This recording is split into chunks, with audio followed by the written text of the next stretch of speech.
Good evening, everyone. Welcome to this regular meeting of council for the Township of Malahide on October 3rd, 2024. I'd like to call the meeting to order at 7:01. Next on the agenda is the approval of the agenda. Are there any changes, additions? Deputy Mayor? Yes, thank you, Mayor. I just have one. I'd like to do an update on Imperial Road 73. I can.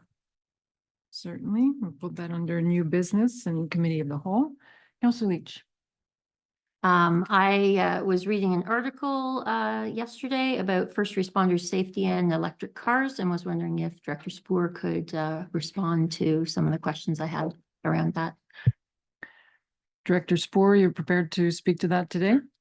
Great. So we'll add it also in committee of the whole under new business. So it'll be item N.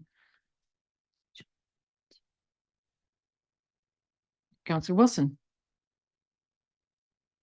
Through you, Madam Mayor. I had a constituent asking about bulk item pickups for garbage. Okay, so we'll Nice. add that in the same section. Yeah, So in case there's comments from staff or direction needed. Thank you.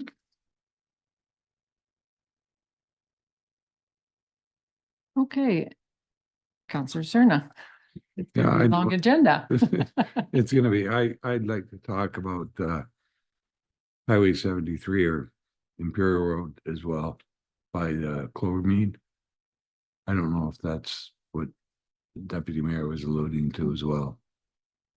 Okay, so when you say talk about, I have some constituents that called and are concerned with traffic safety there. traffic safety, okay, so we'll probably combine, is it the same?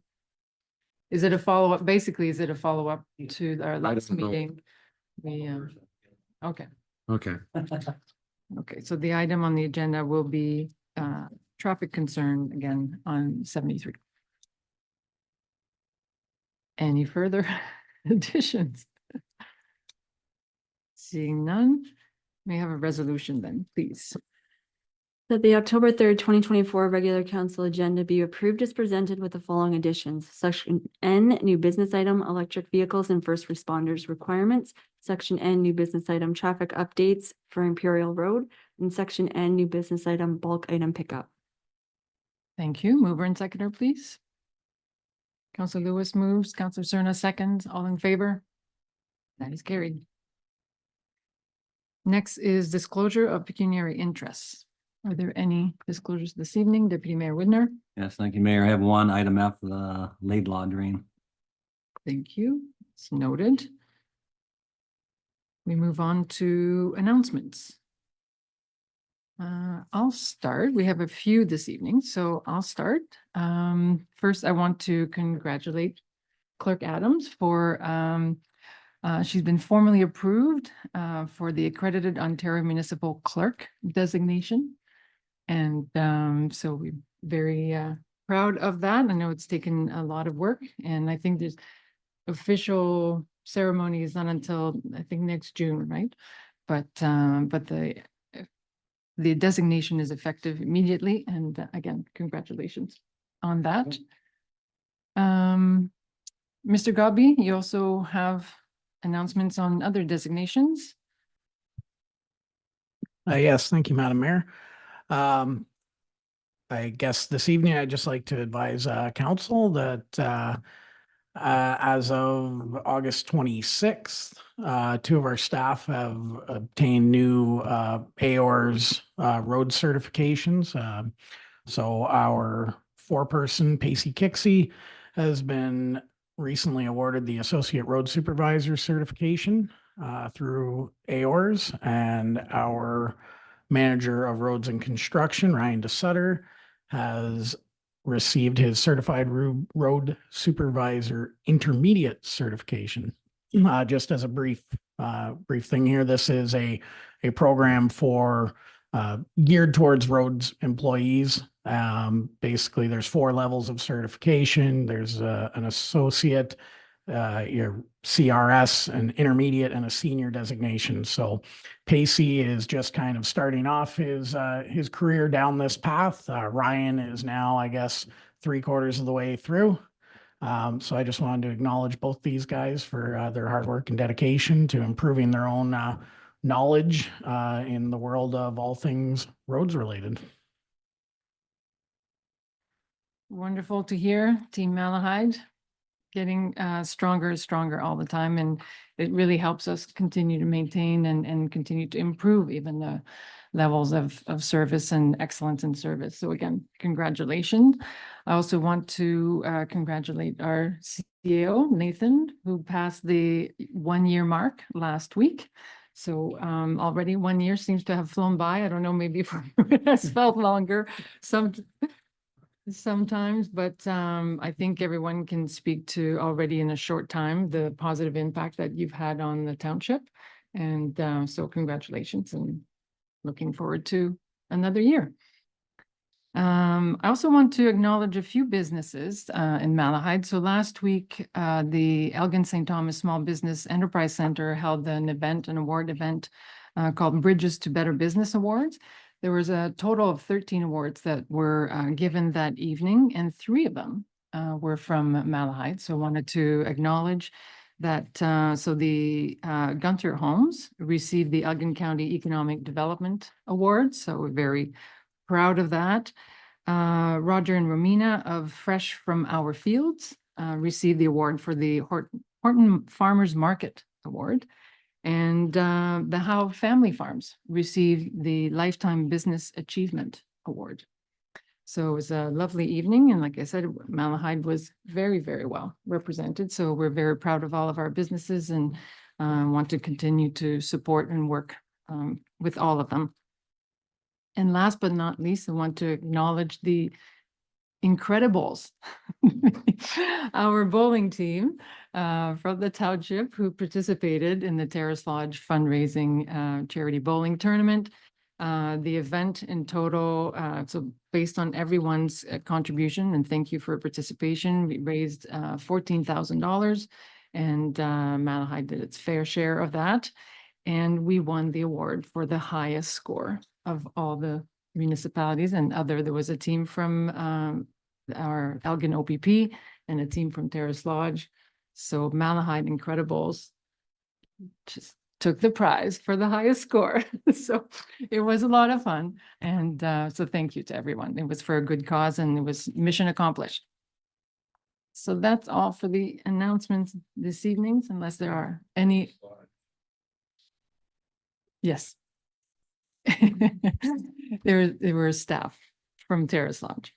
Although I am told that at one point, Terrace Lodge residents used to play regularly and the police would even stop the road and allow them to cross the highway to go for a game of bowling. So there's other days.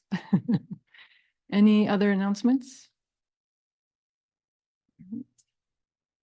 We'll proceed then with the adoption of minutes from the previous meetings. We have the meeting of September 19th. Any errors or omissions? Seeing none, we have a resolution, please. That the minutes of the regular council meeting held on September 19th, 2024, and the special meeting held on September 26th, 2024 be adopted. Mover and seconder, please. Counselor Cerna moves. Counselor Leach seconds. All in favor? That is carried. Next, we have a meeting of the Court of Revision for the Laidlaw Drain. And Clerk Adams could I have a resolution for council to sit as the Court of Revision, please. The Council of Township of Malahide does hereby appoint the following members to sit on the Court of Revision for the Laidlaw Drain: Mayor Dominique Giguère as chair, Councillor Rick Cerna, and Councillor John H. Wilson. Thank you. Mover and seconder, please. Councillor Lewis moves. Councillor Cerna second. All in favor? That is carried. So I'd like to call the Court of Revision meeting to order and note that the meeting refers to the municipal drain, the Laidlaw Drain. It is referring to the engineer report dated July 4th, 2024, and the engineer is John Spreed. And I do need another resolution to call that meeting, the Court of Revision, to order. That the Court of Revision for the Laidlaw Drain be called to order at 7:11 PM and that Dominique Jiguer be appointed chair. Thank you. Mover and seconder, please. Counselor Cerna moves and Counselor Wilson seconds. All in favor? That's carried. And now that the meeting has been called to order, Mr. Spreet, can I ask you for a brief outline on the nature of the proposed drainage works and the related assessment schedule, please? Sure, thank you, Your Worship. This drain, the Laidlaw branches, is the construction of 3 branches and the extension of 1 branch to service the lands on the south side of the roadway. They're short stubs. Most of the work was done on the road allowance. The individuals on the south side of the roadway all had tile connecting to the Laidlaw drain. And as such, we're constructing municipal drain branches. The assessments are all done in accordance with the Drainage Act. Landowners who have a connection pay a benefit charge. They also pay outlet on the amount of area, and the costs of the crossings are assessed to the roadways as per the special assessment under the Drainage Act. Are there any questions?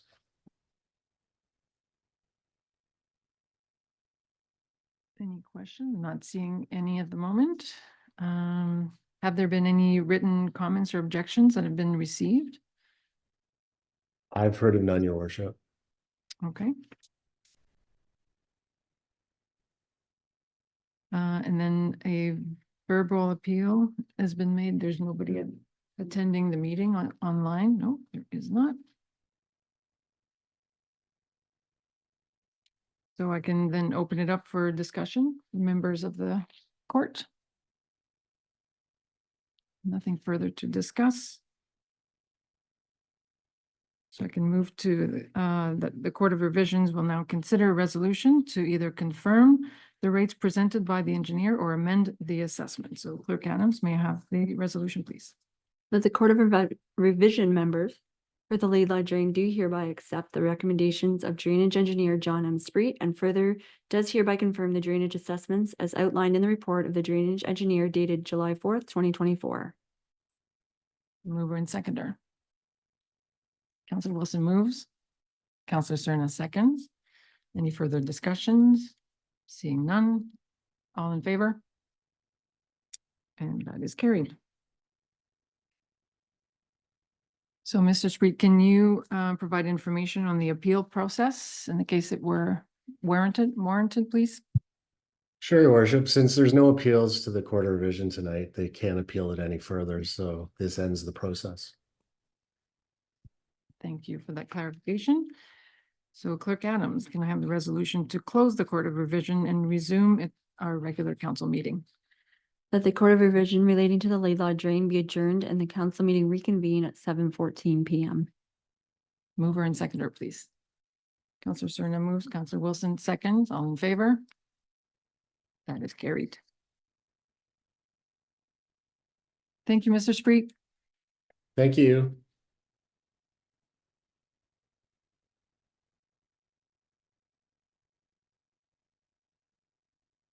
Okay, we move to item H, approval of business. This is the consent agenda. So under this item, you see 2 items that were discussed by the Committee of the Whole at our last meeting. Any further discussion or questions on any of those items? If not, we'll proceed with the resolution. That all items listed under approval of business from the September 19th, 2024 council agenda be approved and the recommendations listed in Part A to B therein be adopted. Mover and seconder, please. Counselor Lewis moves. Counselor Leach seconds. All in favor? That is carried. Under new business, we have a few reports from our Community Relations Economic Development Manager, Mr. Tripp. Welcome. Thank you. You can go ahead. The first report is on the Community Sports and Recreation Infrastructure Fund. Go ahead. Thank you. And through the chair. So the report I want to bring to you is what we're calling the Community Sport and Recreation Infrastructure Fund. Essentially, looking at the East Elgin Community Complex, we know it's a vital facility that meets the recreational needs of both Malahide and Alma residents. And it was constructed in 2004. A recent property condition assessment revealed that essential components such as the roof, HVAC system, and a number of other things have reached the end of their useful life and require immediate attention. So to meet that need, in conjunction with Elmer's team, we're asking that you would support material requested by Elmer to submit a joint application for the CSRIF fund. So just to give you a little bit of background for eligible applicants for this fund that's divvied up by the province of Ontario, municipalities are included. And to strengthen our application, when you submit a joint application under these kind of programs, they're typically more favorable. And given the circumstances of the EECC, a joint submission with Malahide and Elmer would be very strong. The grant itself supports projects that focus on repair and rehabilitation of community sport and recreational facilities. And the eligible projects would include some of those repairs that are needed that I had mentioned before. Typically, the CSRIF covers up to 50% of eligible costs. For municipalities with smaller populations, so smaller than 20,000 residents, sometimes they'll cover up to 70%. So if you were to add Malahide and Elmer's population, that still puts us under the 20,000 residents. The program provides funding ranging from $150,000 to $1 million, depending on the project size. In order to qualify, we need to apply by October 29th, 2024. So it's coming up relatively soon. And the projects that are identified have to be completed within 24 months with the approval of the grant. So with that, I would ask that we are supported in working with Elmer to submit a joint application. Thank you. Thank you for that report. That's your first official report to council. Yes. Congratulations. One down. Questions or comments? Counselor Cerno. You said the grant money is 150,000 to $1 million? Correct. Okay, I thought you said 150 to $1 billion. $1 billion would be Because nice.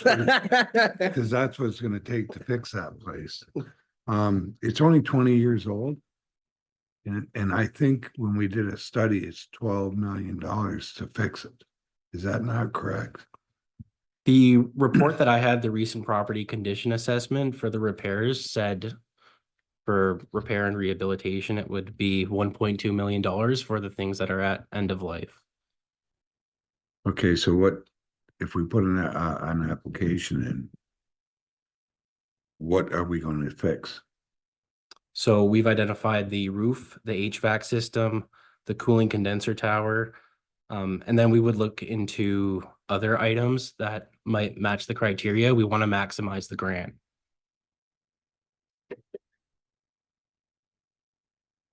Counselor Leach. Through you, Madam Mayor, to Mr. Tripp. Is it possible to have the grant parameters set and ready to hand in by the deadline date, or is there you anticipating any difficulties? I'm not anticipating any difficulties. I think that by that date, we can have the parameters set. Any further questions or comments? Counselor Wilson. Through you, Madam Mayor, I'm glad that we're looking for opportunities to share the costs on stuff. Thank you. Yes, this seems like a perfect fit, so. There are no further comments or questions? Oh, CO Diaz. Through you, Madam Mayor, and With this grant, when we did see this opportunity come about, part of the strategy here was to identify if there was a specific project that would fit well with it. And part of the process was to look at, again, recreational facilities. So again, by going ahead with this project, right, it means that we're not finding any other projects. That being said, it seems to be a very strong candidate for the funding. And I think it was first on our list. We said we want to look at some ECC projects on there and try to maximize as much as we can get. And the HVAC and roof components seem to fit really well. So hopefully we get a really strong application in, two municipalities together. It provides some sort of strength in the application, and we'll cross our fingers. Councillor Veach. I'd like to thank staff for finding opportunities to use grant money because it's available, but finding the right niche to make the grant and the project work is tricky. So thank you. There are no further comments and the motion, please. The report number DS 2448 entitled CSRIF Fund be received, and that Malahide Council approves the submission of a joint grant application under CSRIF Stream 1 for the repair and rehabilitation of the East Elgin Community Complex roof, HVAC system, and cooling condenser tower, and authorize staff to continue to work jointly with Elmer staff to complete the application by October 29th, 2024 deadline. Thank you. Mover and seconder, please. Deputy Mayor Widner moves, Councillor Leach seconds. All in favor? That's carried. And your next report, Mr. Tripp, is the Port Bruce Satisfaction Survey 2024 results. Please. Thank you. So the next report I'll be presenting is the Port Bruce Satisfaction Survey results for 2024. As we all know, Port Bruce is a charming community in Malahide, Ontario, known for its picturesque setting on Lake Erie. It attracts a significant number of travelers and tourists due to its beaches, parks, and recreational activities. The area is known for its beachfront access, quaint living style, and offers a more peaceful and tranquil environment when compared to other nearby ports. So this year we decided to take it upon ourselves to conduct a survey over the course of the summers. So actually just over 5 weeks from July 16th to August 18th to survey the public, talking about visitors, residents, seasonal residents, and anyone in between that were to assess some of our quality of services and quality of access in Port Bruce. So we made the survey available online for completion, as well as in person for anyone wanting to complete the assessment on paper. And we also had one day dedicated to collecting responses at the site of Port Bruce at the pavilion, where residents were given an opportunity to voice their opinions on the matter directly to a member of staff. So it was a really simple scale. We on the survey said to evaluate access and quality of services from very dissatisfied, neutral, satisfied, and very satisfied. So as you'll see through the report, we had 66 surveys completed over those 5 weeks. 20 were day visitors, 5 were short-term vacationers, 19 were seasonal visitors, and 22 were full-time residents. So we felt that we had a pretty good eclectic mix of people rating our services. And it was clear from our results that people are very satisfied with Port Bruce and the quality of services that we offer there.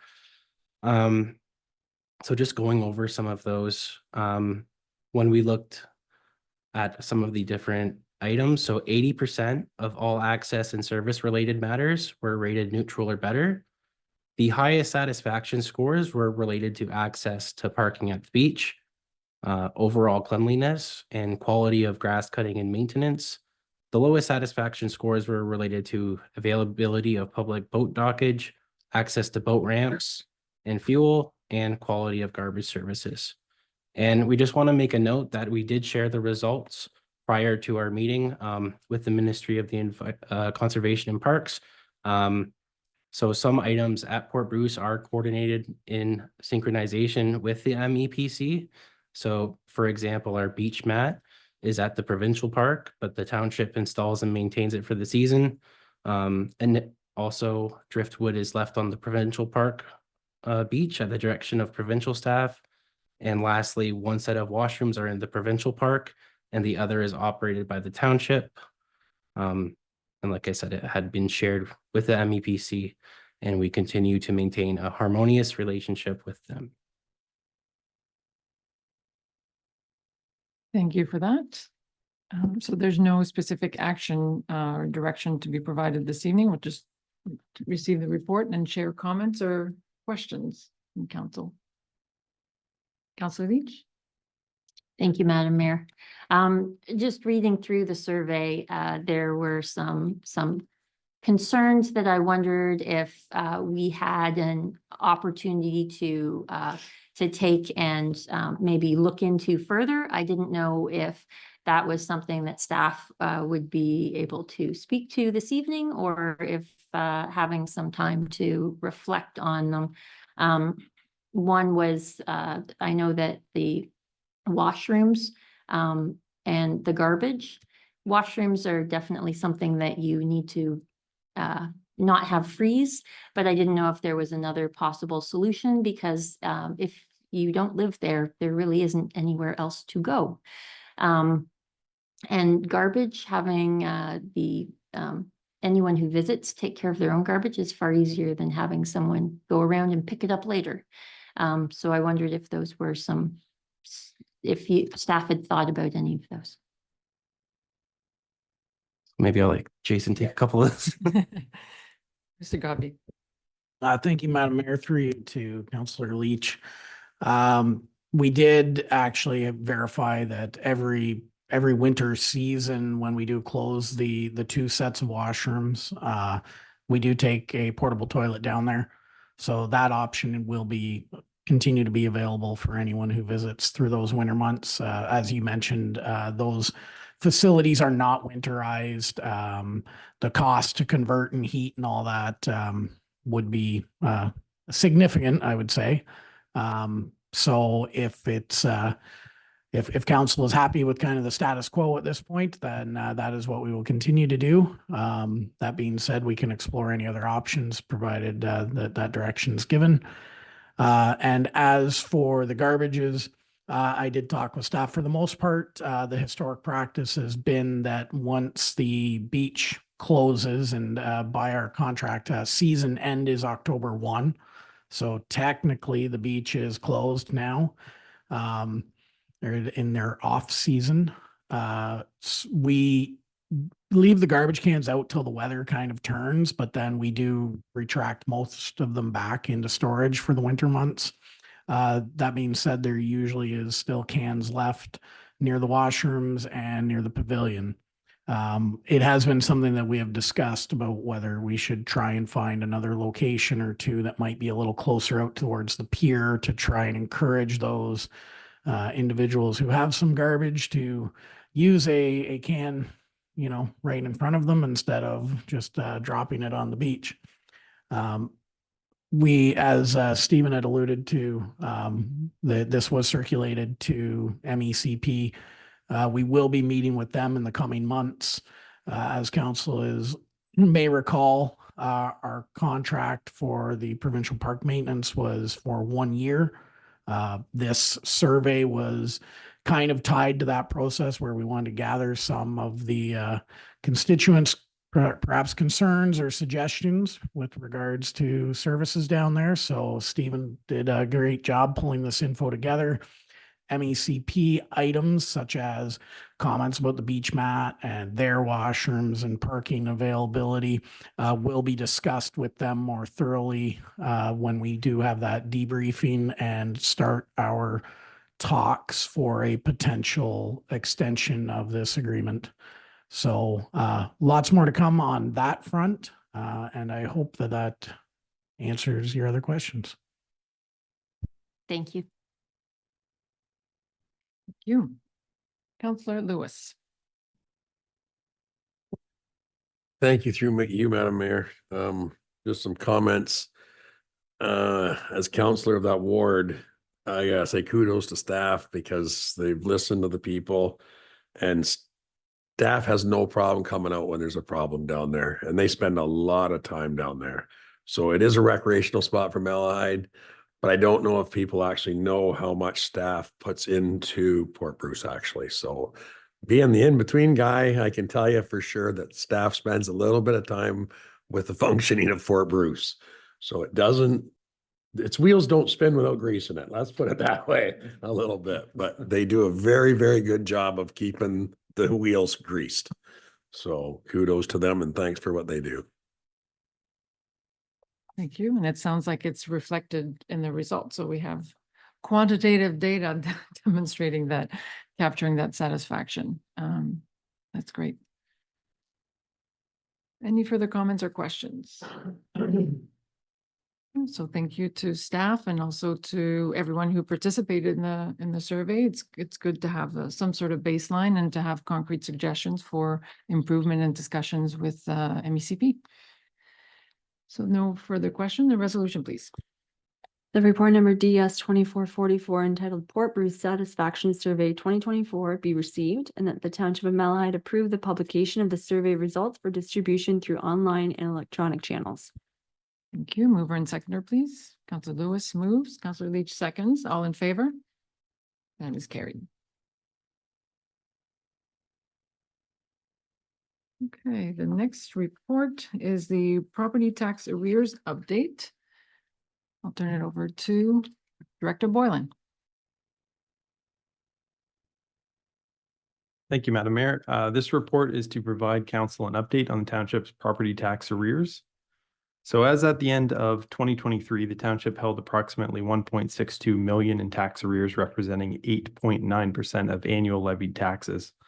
So while this does still remain below a moderate risk rating threshold of 10% as set by the province, it is a notable increase from the prior year. Our collection efforts have focused on 24 properties in particular, which are currently eligible for tax registration. The amount of arrears relating to those properties totals $637,000. So of these, 17 property owners have responded positively to township staff by setting up payment plans. Unfortunately, 7 properties owing $153,000 have yet to respond, and we will be proceeding with tax registration for those properties. So in my report, I've described the tax registration process. This process is essential to secure our interest in these properties and recover the outstanding taxes. This process not only encourages owners to settle their debts, but also helps to ensure financial stability by recovering funds necessary for the township to provide local services. During the one-year registration period, staff will continue to be available to enter into extension agreements with these 7 property owners, and will update council before any property actually progresses towards tax sale. Thank you. Thank you for that. Questions or comments? Deputy Mayor Widner. Yes, thank you, Mayor. Through to Adam. I guess if I read this right, Adam, we have to remit our taxes to the county and the school board. So we can't pick it, but we have to pay the whole shot. 24 properties. They'd be like single family homes or businesses, or maybe you can't say, but I'm just curious. Confidentiality is definitely an issue in this round, but I can say that they're mostly residential properties with the exception of 1 commercial property. That includes the entire 24 I listed. Okay, thank you for that. Any further questions or comments? Councillor Leach. Through you, Madam Mayor, to Director Boylan. I appreciate the staff's ability to work with our residents and try to find a solution. That's greatly appreciated, I'm sure.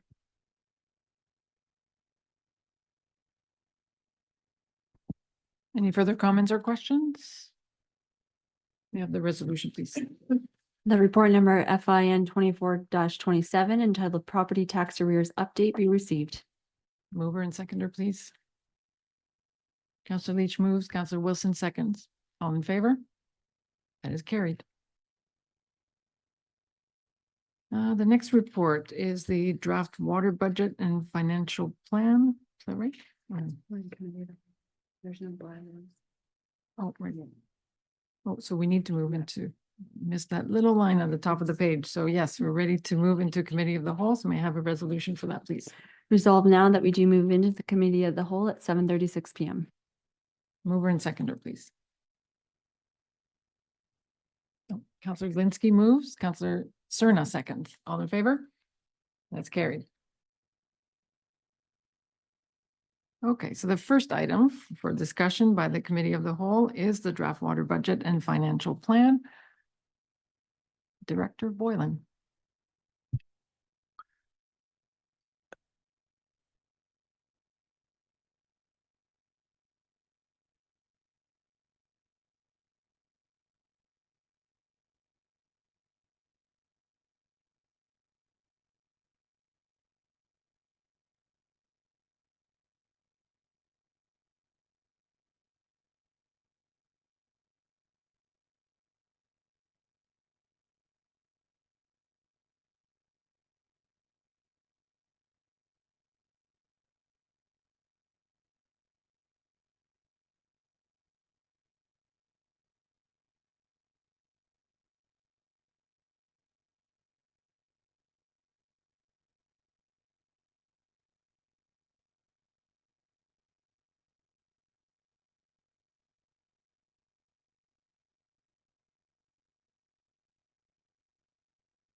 Okay, thank you very much. Yeah, tonight I'll be presenting the 2025 draft water budget. I will apologize in advance that these slides have not been included in the agenda package. We will add that after the fact.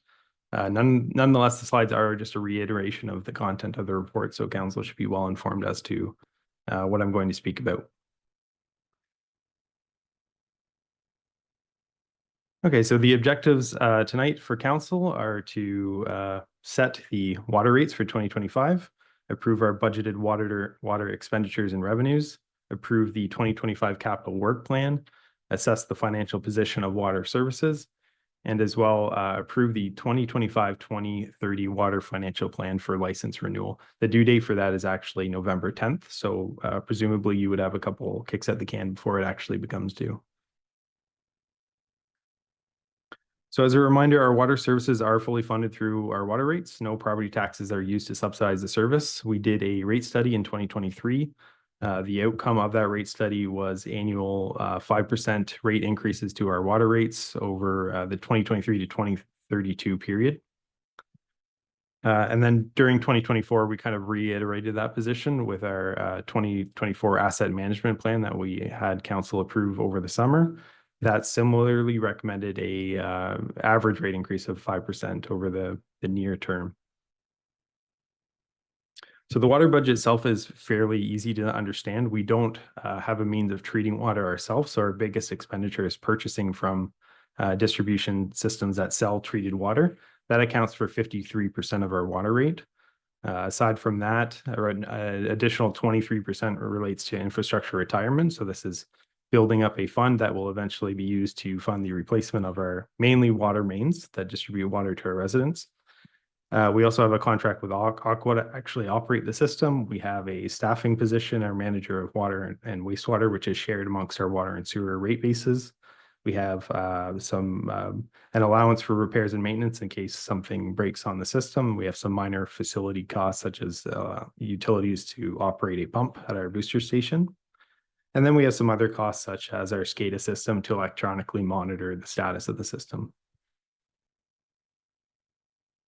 So starting with purchase of water, based on the rate studies of our treated water suppliers, there will be rate increases from them as well over the next 10 years. So the primary system is estimating 3.5% rate increases. And then the secondary and intermediary systems range from 3.5% per year to 6%. So we'll be downloading those costs into our rates each year going forward. Another main driver of our water rates is our infrastructure retirement. So this is a slide, this is Schedule B of my report. It was also shown over the summer in the asset management plan. So the idea here is that currently about 25% of the useful life of our water system has been used to date. The replacement cost of the system is approximately $54 million. We have around $300,000 in reserves. So we have to make up ground over the next 70 years, let's say, before we start replacing water mains. We have to be prepared for those eventual replacements. Just like how if you're working toward retirement, you're adding money to your pension plan, you're saving money for retirement. Same idea here. Gradually over time, we want to fund that reserve so that the water mains can eventually be replaced. The benefit of the model of raising rates to this now is that those funds can accrue compounded investment income over time. So what we found through our modeling is that if we raise our rates in accordance with the asset management plan's financial strategy, 70% of those asset retirement costs will be funded through investment income rather than the rates themselves. So in the short term, the rate increases may be painful. In the long term, this is actually the more affordable financial strategy for our users. In terms of our capital forecast, so each year we talk to Aqua about what imminent capital projects we have over the next 5 to 6 years. They did note that we will be purchasing a replacement generator at the Copenhagen booster station for 2025 at a cost of $70,000. Aside from that, it's regular replacements, pumps, water meter replacements, hydrant rehabilitations, and a PRV refurbishment.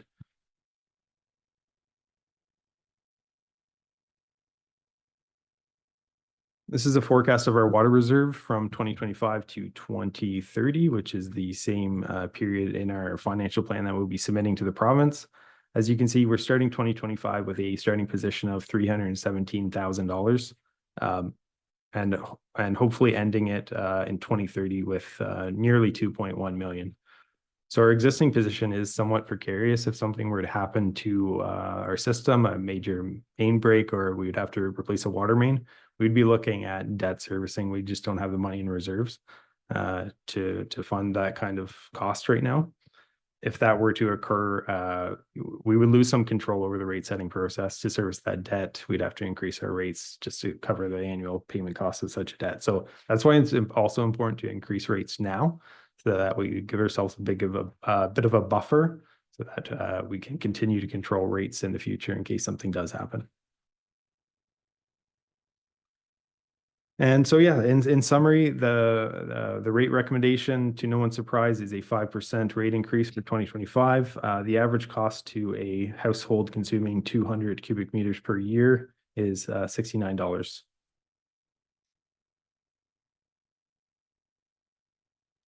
In addition, I've attached the 2025-2030 financial plan. So the form of that financial plan is set forth in Ontario Regulation 45307. It requires a series of statements in public sector accounting standards, including a statement of financial position, statement of operations, statement of cash flows. So this is really more of an accounting statement for the province to consider, as opposed to the budget, which is meant to be more understandable by the average reader. So if you have a good understanding of the budget, you will also have a good understanding of the financial plan, although I am happy to entertain any questions with the financial plan as well. Thank you. Thank you. Comments or questions? Councillor Leach. Thank you, Madam Mayor, to Director Boylan. On page 61, the penalties have been increasing over the course of the table. Are you able to speak to whether those are associated with the previous report? And is there a program to assist residents that are having challenges with their bill?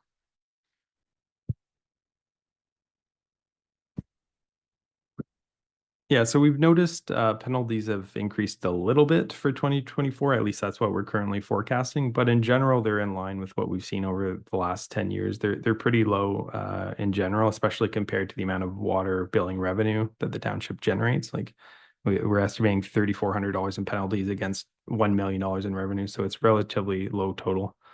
In terms of a financial assistance program, we have nothing at the township of that nature. I know that the St. Thomas Elgin Social Services has some utility arrears programs for eligible recipients. So we would direct any residents in financial distress to those services. And what's the average cubic foot usage for users in a year? So for a residential property, we've assumed it to be 200 cubic meters per year, which we determined when we did the rate study, we looked at that metric. Newer builds can be less. If you're a household with many children, or you have a pool, or you water your lawn a lot, it could be a lot more. But we think 200 is a fair benchmark. Thank you. Thank you. Further questions or comments? Again, no surprises since kind of the third time that we're exposed and prepared for that rate, and it's been proposed and it's been looked at from different angles. So it seems like a very prudent strategy. So having said that, we are in committee of the whole, so we have a couple of weeks to further reflect, or if there's public input on that item, we'll be able to consider that as well. No further questions or comments, and we'll proceed with the resolution, please. The report number FIN 2426 entitled 2025 Draft Water Budget and Financial Plan be received, and that the 2025 Draft Water Budget and Water System User Rates be approved, and that the township's 2025 to 2030 Water Financial Plan be approved as presented, and that municipal staff be authorized to carry out the administrative acts necessary to implement the 2025 Draft Water Budget, including the submission of the township's 2025 to 2030 Water Financial Plan to the Ministry of Municipal Affairs and Housing for the Municipal Drinking Water Licensing Program Renewal. Okay, and just to clarify, the committee of the whole is recommending approval, and the actual approval will be in a couple of weeks. Mover and seconder. Counselor Cerna moves, Counselor Lewis second. All in favor? That is carried. Okay, the next couple of items from our newly fully accredited clerk, Clerk Adams. Thank you for that. So the first report tonight is about the renewal of an agreement for our Integrity Commissioner, Ombudsman Service, and Closed Meeting Investigator. So in 2022, the township had a joint agreement for a 2-year term with Aird Borellis with other lower tier municipalities in Elgin. Since the commencement of these services, there has been 2 advice inquiries regarding the code of conduct, and there have been 0 investigations to date. After discussing Ombudsman Services options with John Mescalin of Aird Borellis, staff are recommending that the township not continue using the firm for Ombudsman Services, as the Ontario Ombudsman offers a free service for such complaints, and Malahide is already recognized as a participating municipality. To note, the township has not received any ombudsman's complaints during the agreement, but engaging Aird Borellis for an inquiry would be quite costly. They are willing to continue the agreement without this service, and as other municipalities with this agreement are doing the same. It is being recommended the proposed renewed agreement will be extended to a 2.5-year term expiring in May 2027. This allows it to remain in effect beyond the next municipal election, giving the incoming council time to make decisions for the future. Thank you. Comments, questions? Counselor Cerna? You have to have integrity commissioner by law. Yes, that is correct. You do need to have one. Let me just, it's within the regulations. So what's the cheapest we can get by with? Because everything I've seen with integrity commissioners, they're like lawyers. To me, they're the next best thing to roadkill. Sorry. That's my opinion. Because So the final word rests with council. Okay, So we can't debate whether we have a contract or not, so it's by regulation. And I'm that- sorry. the best way to save money is to, Well, so I'm just saying Yeah. that we need to get by as cheap as possible. Because the final decision rests with council. We can have this guy and spend all kinds of money, or this person, spend all kinds of money. They bring a recommendation to council and we can say yea or nay. To me, it's a waste of time and money. Thank you. So I will say to that, yes, under the Municipal Act, we are authorized to appoint. This service, although is hourly, we have only had the two complaints within the last 2 years or need to go there. As per our old agreement, where it was under the County of Elgin, we had to pay a retainer monthly, whether it was used or not. So the service has, I believe, been cheaper in the last 2 years, having them on as need basis.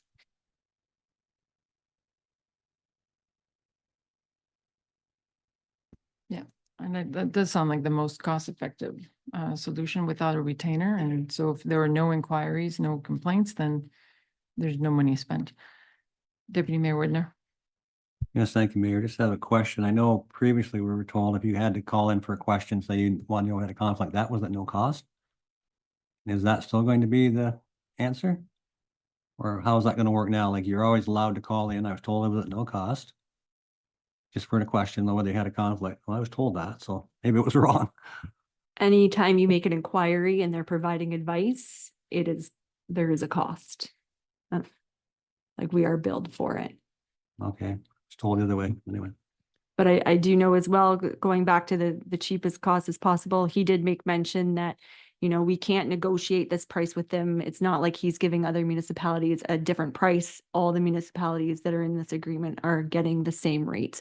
And they will be locked in again for 2.5 years at that rate. So at least for another 2.5 years, we're at the lower rates.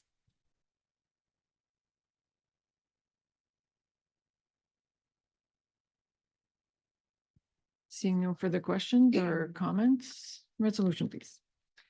The report number clerk 2407 entitled Integrity Commissioner Closed Meeting Investigator Ombudsman Service Extension Agreement be received, and that council enter into an agreement with Aird Borellis for a term of 2 years to provide integrity Commissioner Closed Meeting Investigator and Ombudsman Services that expires on December 31st, 2024, and that the Committee of the Whole determines that the Ombudsman services are adequate for the Township of Malahide, and request council to remove that scope of work from the Aird and Borellis agreement, and that the Committee of the Whole recommends to council the extension of the agreement with Aird and Borellis for another 2.5-year term after the contract expires.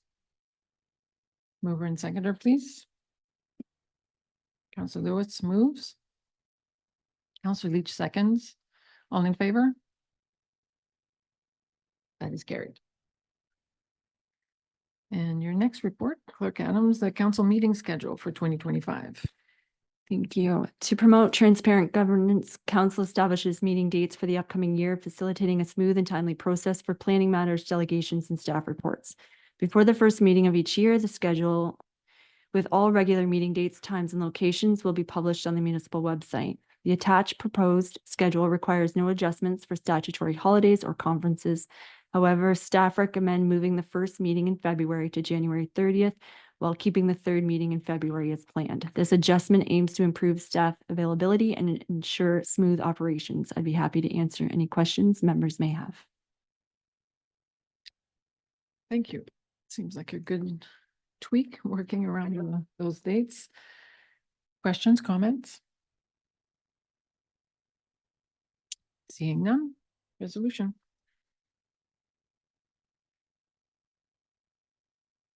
The report number clerk 2024-08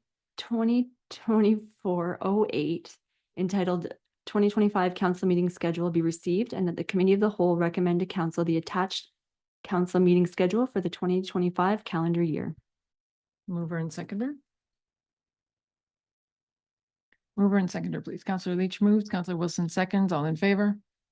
That's carried. There's no unfinished business. We move to item N. I'll begin with Deputy Mayor Widner and an update on Imperial/73. Yes, thank you, Mayor. I've had more reports of careless driving on the Imperial Road North, and I thank Mr. Lewis. He's informed me of some instances too, so I appreciate his help on this. The passing is still going on, and actually there's another case where they just went over to the opposite lane and passed. Like, I don't understand these people, but anyway. I'm really encouraging our residents out there to call into the OPP and report these bad driving, and with the date and the times, and maybe offer up your laneway, you know, let them park in there. Well, there's an answer to this. I had a good response. I had to call in Kingsmill Corner, and we had a cruiser there in 15 minutes, and they parked in the laneway. And that was really welcome to the community, but let's have a good conversation with their OPP, and they're willing to help out and partner with us. So I hope they call in. Thank you.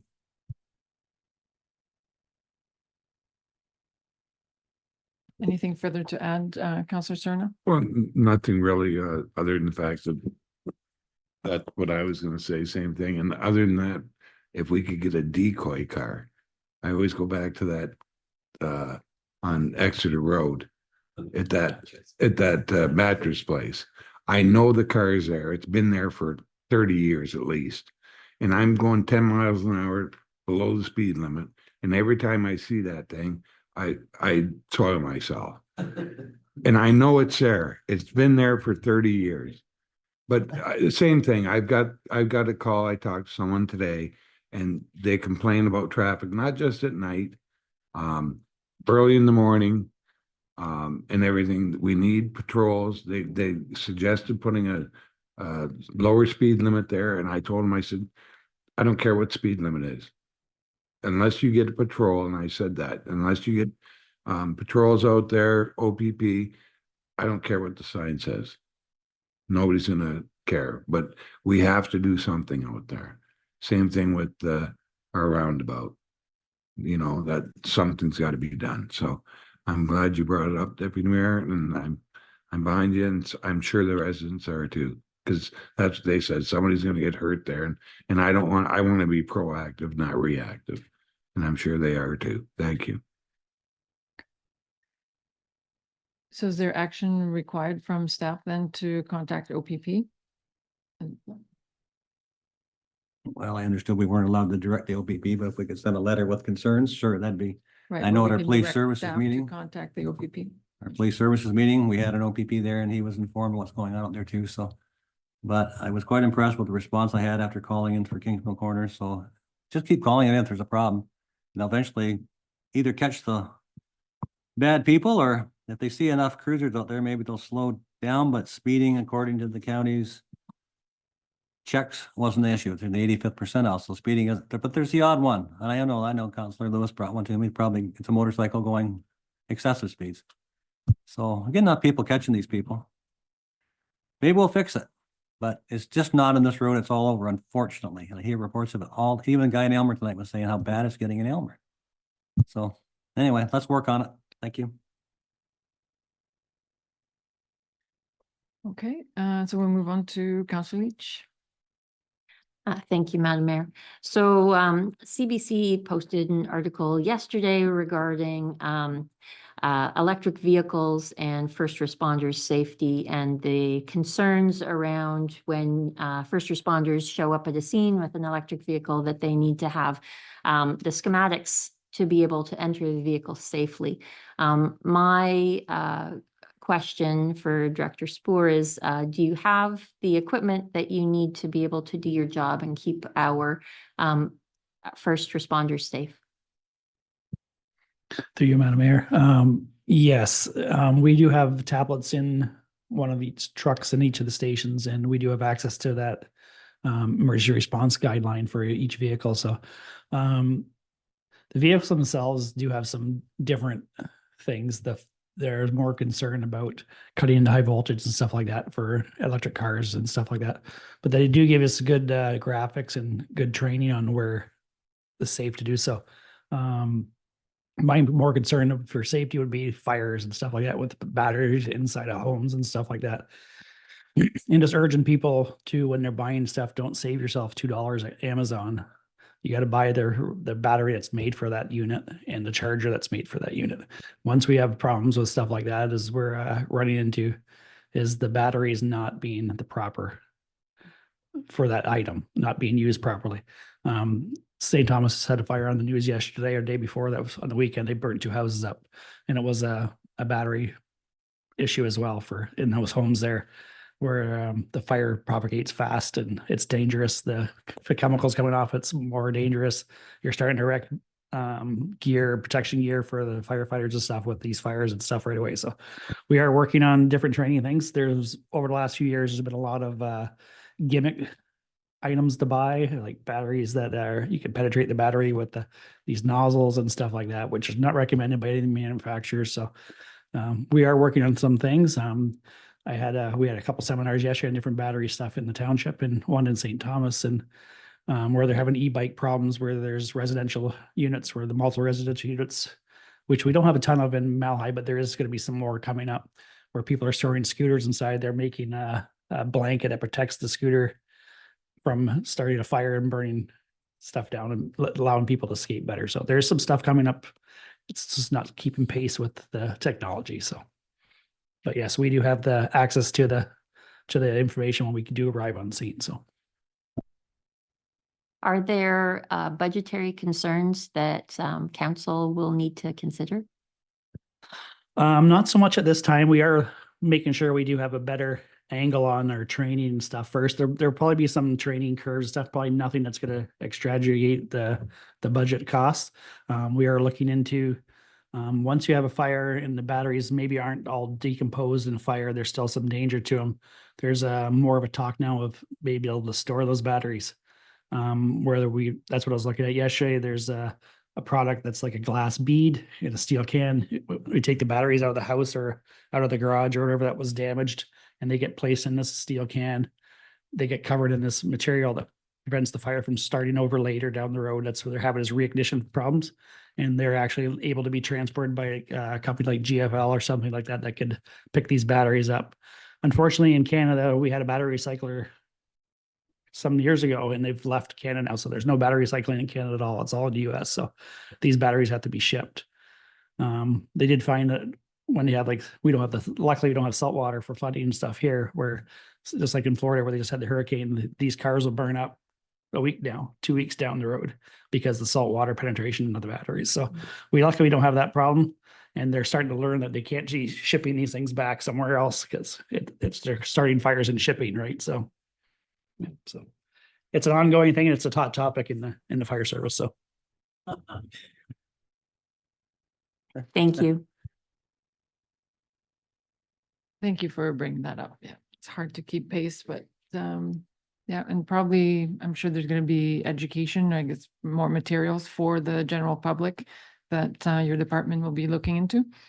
yeah, we're going to be looking for some goods. Fire marshal's office is starting to provide us with some messaging and stuff like that, which we'll share on our social media for safe battery safeties and stuff like that to keep your family safe in your homes. And for now, at a minimum, test your smoke alarm, right? Saved by the beep. So if not by your battery, at least the beep. There's And no reason for congratulations. anybody not to have any working smoke alarms in Malahide with our donation we have received from Keta last week. That's So right. And congratulations again. we are having some people call us, so we started our door-to-door on the Saturday, so we've got a bunch of people taken care of already.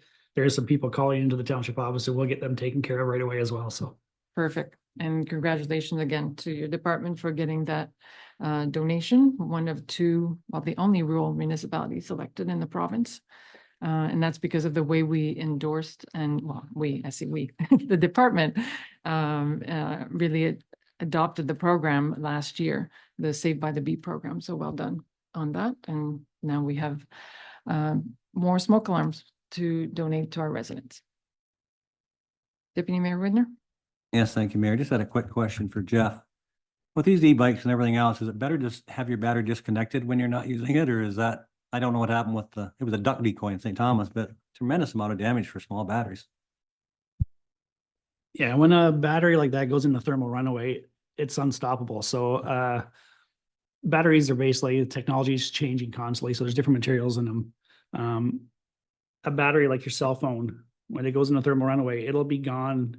The thermal runaway will be done in 5 to 10 seconds. It'll be gone. The thing is, after the fire, if it started something else on fire, is the issue. When you started getting into anything bigger than a plug-in hybrid for a vehicle, plug-in hybrid will be about maybe a 15-minute burn for the battery. You get into full electric hybrid or full electric vehicles, that's going to be some time of burning. So the thing is that the fires are quick and very hard to stop. The thermal runaway doesn't need oxygen. It makes its own fire. So nothing's, you can put water on it, it'll stop. But once that propagation of the battery is done, it's able to be fought with the regular fire stuff. So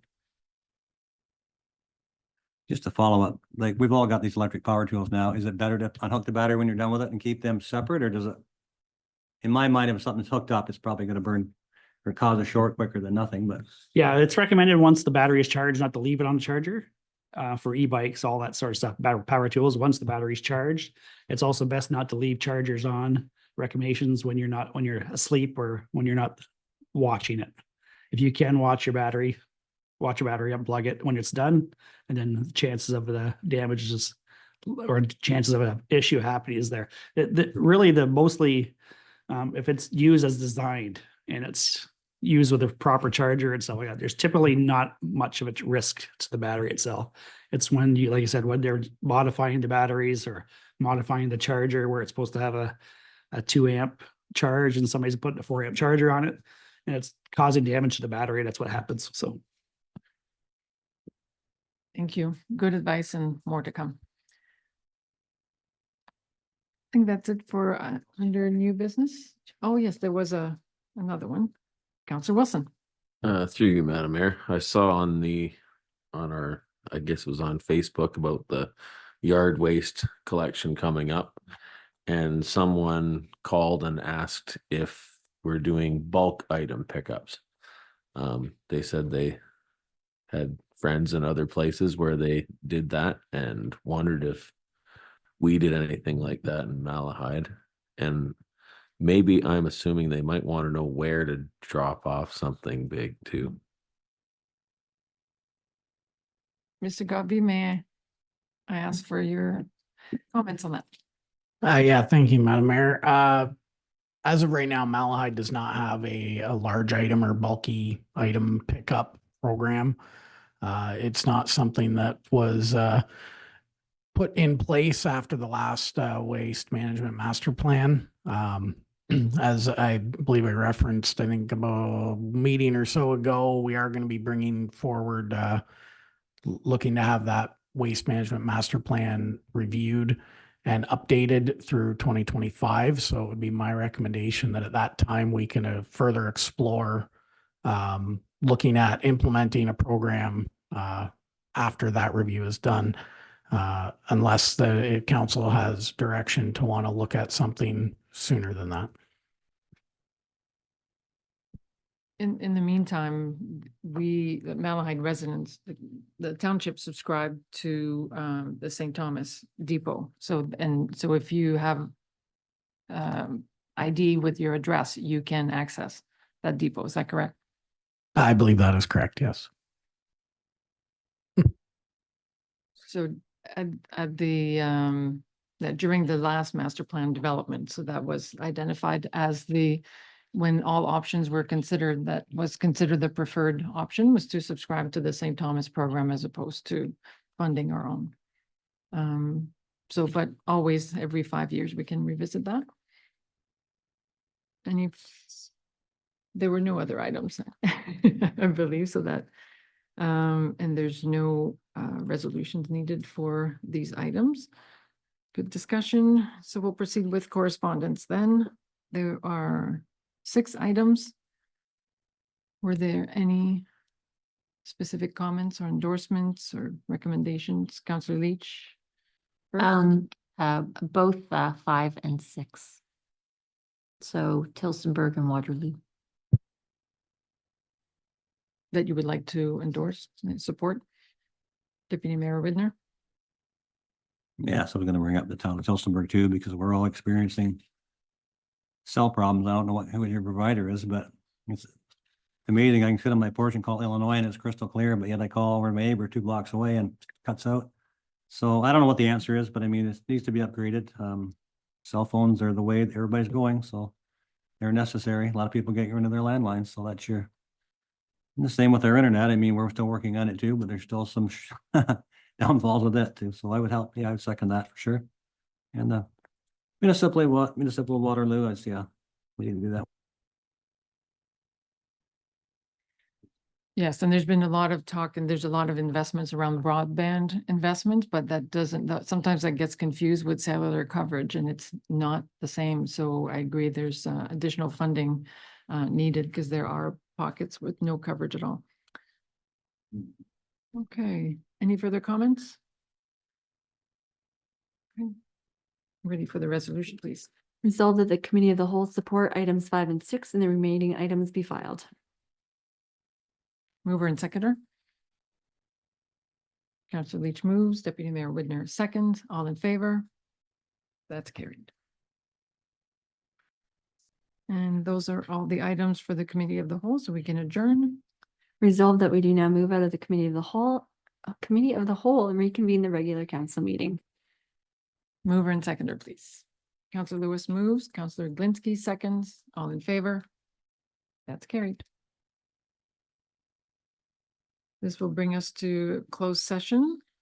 We have a resolution to move into closed session, please. The council move into closed session at 8:11 PM pursuant to section 239-2 of the Municipal Act as amended to discuss the following: advice that is subject to solicitor-client privilege, including communications necessary for that purpose, section 239-2F, and a personnel matter about an identifiable individual, including municipal and local board employees, section 239-2C. Mover and seconder, please. Councillor Cerna moves, Councillor Glinsky seconds, all in favor? That is carried. Thank you. We're now ready to come out of closed session with the resolution. The council move out of closed session and reconvene at 9:25 PM in order to continue with its deliberations, and that council provided staff direction on the following items that were discussed in closed session. Mover and seconder, please. Councillor Wilson moves, Councillor Leach second, all in favor? That's carried. We have a confirmatory bylaw, please. That bylaw number 2457 being confirmatory bylaw be given first, second, and third reading and properly signed and sealed. Mover and seconder. Councillor Cerna moves, Councillor Wilson seconds, all in favor? That's carried. And adjournment. The council adjourned its meeting at 9:26 PM to meet again on October 17th, 2024 at 7 PM. Mover and seconder. Deputy Mayor Widner moves, Councillor Cerna seconds, all in favor? That is carried. Have a nice evening.